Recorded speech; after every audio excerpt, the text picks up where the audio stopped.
Holding on to what I know, to everything I've learned. What is real and fabricated? What is wrong? What is my problem? Episode की शुरुआत में D को दिखाया जाता है जो क्लब में नजर आता है, जिसे दो लड़के उठाकर वहाँ से लेके जा रहे होते हैं। तभी आग पीछे से कहता है कि अगर वो नहीं जाना चाहता है तो तुम लोग जबरदस्ती क्यों कर रहे हो। तो वो कहता है कि आखिर तुम हो कौन, अपने काम से काम मतलब रखो। तो याग कहता है कि वो मेरा आदमी है तो उसे जल्दी से छोड़ दो। ये बोल वो उन्हें मारने लगता है, जिस कारण वो लोग वहाँ से भाग जाते हैं। तो ये देख वो डी के पास आते हुए कहता है कि डॉक्टर उठो, चलो चलते हैं यहाँ से। तो डी कहता है कि मैं नहीं जा रहा हूँ, आखिर तुम कौन हो। ये बोल वो उसी की गोद में सो जाता है। थोड़ी देर बाद याक उसे उठाकर उसके बेड पे ही सुला देता है। तभी डी को बहुत गर्मी लगने लगती है, जिस कारण वो अपनी शर्ट निकालने लगता है। तो ये देख याक गीले कपड़े से उसका शरीर पोंछने लगता है और कहता है कि चलो अब सो जाओ। ये बोल वो वहाँ से जाने लगता है। तभी डी उसे पीछे से खींचते हुए कहता है कि रुको मत जाओ, मुझे यूँ अकेला छोड़ के यही मेरे साथ रहो। तो ये देख याक को टाइम की बातें याद आती है, जब वो कहती है कि कोई इंसान हर वक्त स्ट्रांग नहीं रह सकता है, कभी न कभी एंड में उसे हार मानना ही पड़ता है। इन बातों को याद कर याक उसके पास लेटते हुए कहता है कि चिंता मत करो, मैं तुम्हारे पास ही हूँ।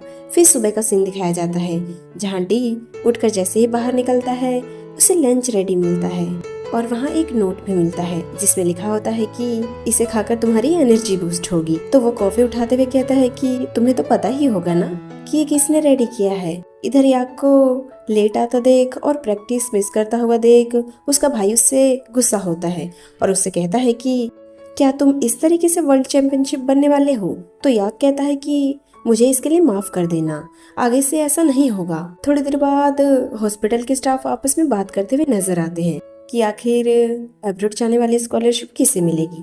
तभी वहाँ डॉक्टर टेर और डॉक्टर डी आपस में टकरा जाते हैं। तो डॉक्टर टेर कहता है कि अभी भी ज्यादा समय नहीं हुआ है, तुम अपना नाम पीछे हटा सकते हो। तो डी कहता है कि मैं कोई डरपोक नहीं हूँ जो बिना कोशिश किए ही हार मान जाऊँ। फिर सीन आगे बढ़ता है, जहाँ डी, काओ और एक नर्स आपस में लंच करते हुए नजर आते हैं। तभी वहाँ गोल्फ आकर उन्हें फ्री में आज का ट्रीट देते हुए कहती है कि हमारे लॉयल कस्टमर के लिए आज का स्पेशल ऑफर है और डी कॉन्ग्रेचुलेशन कि तुम्हें स्कॉलरशिप के लिए चुना गया।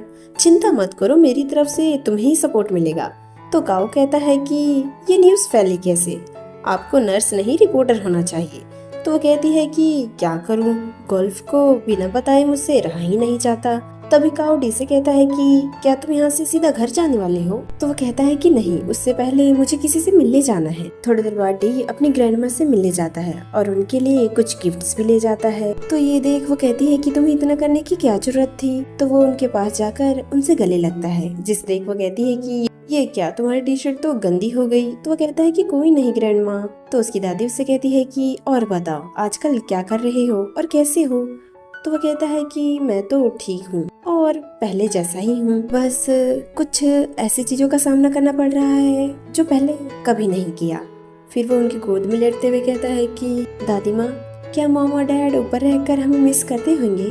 तो वो कहती है कि हाँ क्यों नहीं, वैसे क्या तुम आजकल अकेला फील कर रहे हो। तो वो कहता है कि नहीं, ऐसा नहीं है, क्योंकि हॉस्पिटल के कामों में काफी बिजी रहता हूँ।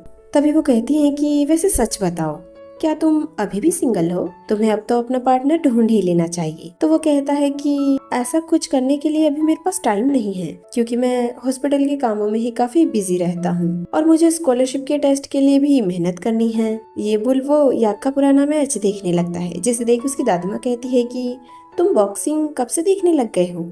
तो वो कहता है कि बस कुछ ही दिनों से, वैसे इसके पंच काफी स्ट्रॉन्ग है। फिर सीन आगे बढ़ता है, जहाँ टैम स्टूडेंट यूनियन मीटिंग में नजर आती है। तभी याक का मैसेज आता है कि मैं पहुंच चुका हूँ, जिसे देख वो बाहर निकलती है और उसे असाइनमेंट देती है, जिसे देख याक उससे कहता है कि क्या तुम्हारी मीटिंग अभी भी चल रही है, लेकिन आज तो हमारा मूवी का प्लान था ना, जो तुमने खुद ही चूज किया था। तो वो कहती है कि मीटिंग तो अभी तक चल रही है, इसलिए मैं आज नहीं आ पाऊंगी, मुझे प्लीज माफ कर देना।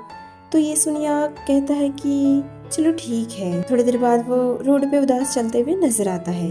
तभी वहाँ डॉक्टर डी अपनी कार लेकर गुजर रहा होता है, बट याक को देख वो वहीं रुक जाता है और उससे कहता है कि क्या बॉक्सर को घर से बाहर निकाल दिया गया। वो बिना कुछ कहे आगे पीछे होने लगता है। तो ये देख डी बाहर निकलता है और उससे कहता है कि क्या हुआ है तुम्हें, चलो मैं तुम्हें ड्रॉप कर देता हूँ। तो ये सुन वो कहता है कि मुझे नहीं पता है कि मुझे कहाँ जाना है। तो ये सुन वो उसे अपने घर ले जाता है, जहाँ दोनों साथ में सीरीज देखते हुए नजर आते हैं, जिसमें फीमेल लीड को मेल लीड छोड़ के चला जाता है। तो ये देख डी याक से कहता है कि मुझे इस फीमेल लीड पे दया आ रही है, बट ये मेल लीड कुछ ज्यादा ही बुरा नहीं है। तो याक कहता है कि ऐसा नहीं है, हो सकता है कि उसकी कोई मजबूरी रही हो। तो डी कहता है कि चलो अब बताओ भी तुम्हें क्या हुआ है और तुम इस तरह अपसेट क्यों हो। तो ये सुन याक वहाँ से जाने लगता है। तो वो उसे रोकते हुए कहता है कि अच्छा चलो मैं नहीं पूछूंगा। तभी याक उसी के ऊपर गिर जाता है और अचानक वहाँ से हट जाता है। तभी डी कहता है कि चलो मैं ये सीरीज चेंज कर देता हूँ, लेकिन उसमें भी दोनों मेल लीड एक दूसरे को किस करते हुए नजर आते हैं। तो ये देख याक उससे कहता है कि डॉक्टर क्या हम ये कर सकते हैं? अरे मैं तो भूल ही गया था कि तुम एक ही लड़के के साथ दोबारा सेक्स नहीं करते हो।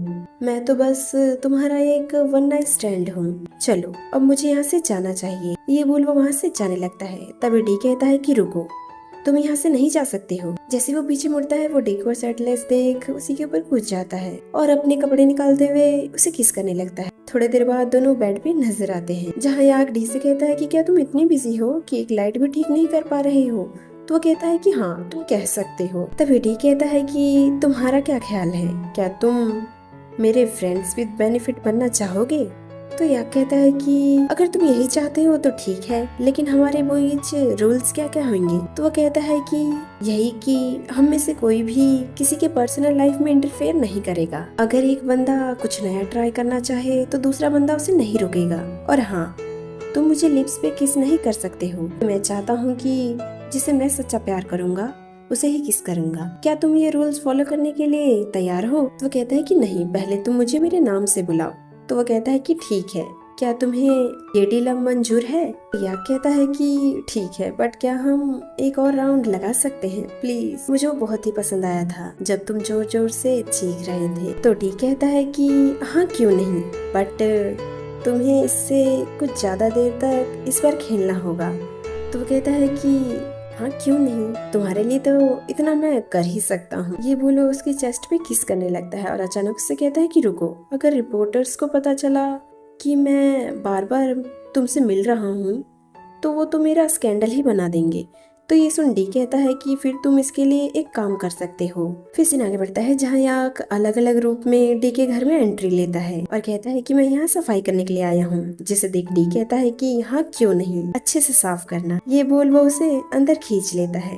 थोड़ी देर बाद डी टॉवल से याक के बाल पोंछते हुए नजर आता है, जिसे देख वो डी को किस करने की कोशिश करता है, बट डी उसे रोक लेता है। जिसे देख वो कहता है कि चलो कोई नहीं। ये बोल वो अपने गले से लॉकेट निकाल कर उसके गले में पहनाता है और उसके होठों पे किस करने की बजाय उसके सीने पे किस करते हुए कहता है कि चलो कम से कम ये तो मैं कर ही सकता हूँ ना। ये एपिसोड यहीं पे खत्म हो जाता है। आशा करती हूँ कि आप सभी को काफी पसंद आया होगा। तो चलिए नेक्स्ट एपिसोड में मिलते हैं।